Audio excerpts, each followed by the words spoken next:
Now, in the early days of HDB clearance, we found that it was a very painful thing to clear families and businesses by scattering them all over the place.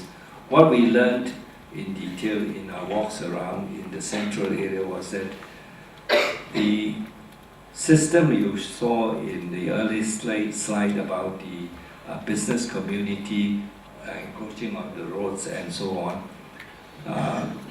they have their order of doing things. Because firstly, all those poor people living in the south, in the slums in the south, they have a way of building community spirit based on trust.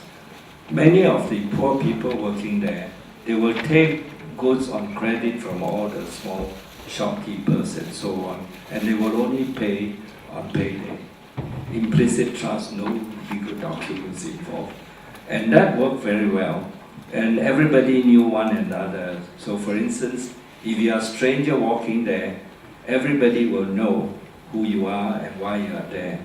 You know, and the story is that in the early days, in my walking around to survey URA sites for development, actually my interest was also very much motivated by what I see, the lovely old things inside, which I like to acquire.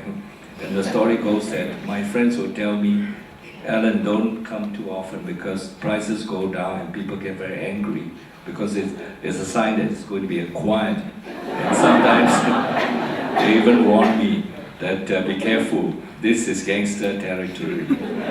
So all those are quite interesting experiences for me. But the key thing is that we found that clearing people and business is a very painful experience, and if we can, we should try everything to help ease their problem. And notwithstanding alternative accommodation, which we have to provide for them, and making them affordable, but the more important thing is to keep the community spirit alive. The people will feel a lot easier if their neighbors are there, the shopkeepers are there. So we had to think of new ways to build something that will work.